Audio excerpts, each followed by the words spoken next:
Part 3. You will hear a tutor named Mr. White discussing with his student Natasha about a draft of a field trip. First, you have some time to look at questions 21 to 26.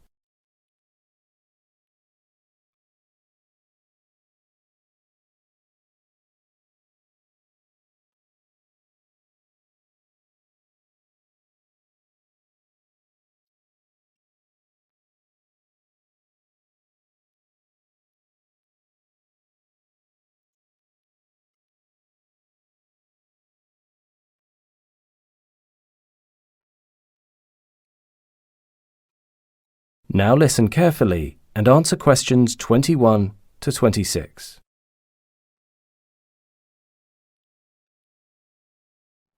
Hello, Natasha. Come on in. Sit down. Thanks, Mr. White. Did you manage to look over the draft of my field trip report?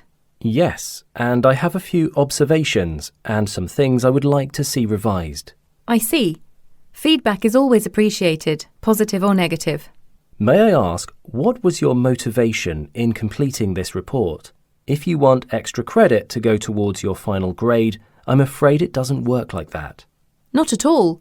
I wasn't sure which aspect of science I wanted to study and thought this might help me focus. After this field trip, I've realised that geology is a field I would love to be involved in, and I've signed up for a course next term. And actually, having worked on the draft, I've learned that I need practice at writing reports like these. I can't argue with that.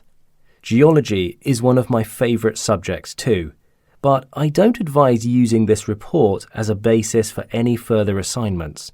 The details you've included are informative, though your organisation is relatively poor. I will take that down. How do you feel about the introduction? It's not bad at all, but you need to follow it through in the main part of the essay. The school website has many essay templates you can use, including the ones for a scientific report, which is what you need here. I'd like you to download one and revise accordingly. Can you do that? Yes, and I am thinking about adding more details to make the report more convincing. Do you have any advice? Well, actually, I don't think it's necessary to do that. Your choice of survey site was an interesting one. Was there a reason you chose this particular site? We have a map in the lab which is marked with all the sites in the local area that are geologically and geographically noteworthy, but yours wasn't one of them. Knowing they had been repeatedly studied by geography students, I wanted to try somewhere different. I believe every place is geologically unique, so I closed my eyes and stabbed the map, then looked for the nearest open site. Fortunately, it was easily accessible. Interesting. What did you hope to gain from your field trip? Surprisingly, the grasses in the area you chose are quite dense, though the soil is somewhat sandy. Were you thinking of finding out any special properties in the soil that may cause this? Not particularly. I'm very interested in the elements that make up different soil types, and the dunes have always captured my interest because of the sand content. As an added bonus, I was also able to try out a number of the soil testing techniques you've been coaching us in. I noticed you've also incorporated some of your fellow students' data in your report. Yes, in an effort to make my own findings more accurate, I thought it is wise to get a broader view by merging their data with mine.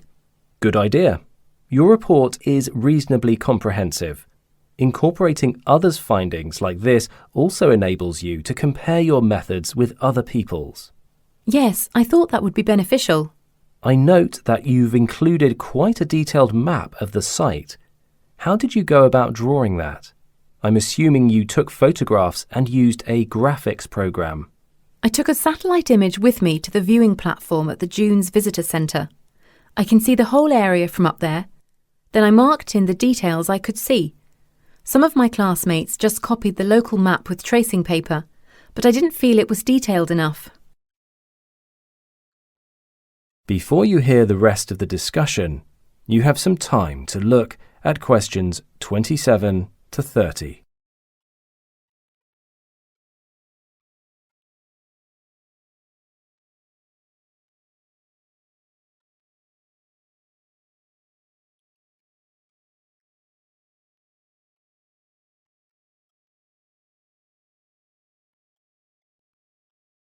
Now listen carefully and answer questions 27 to 30. What equipment did you use to survey the site? I predominantly used the soil pH test kit you recommended, but it's quite technical and I found it difficult to use.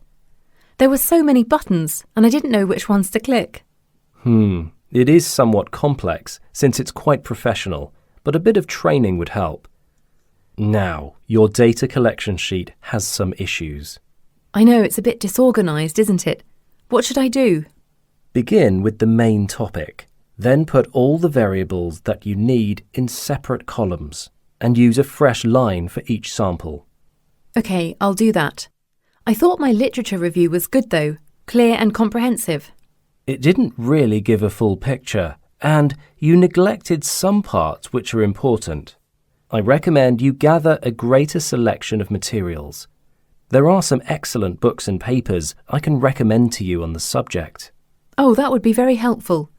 How do you feel about my notes based on conversations with local residents? You know, about their experience of growing different plants in similar soil types. It's always a good idea to incorporate some real-world experiences in a report like yours. I wasn't sure whether it's redundant, but I learned a lot. It's an established research method. It took a long time, though. Next time I should limit the number of questions I ask or get someone to help transcribe the recordings. You'll be asking for a research assistant next.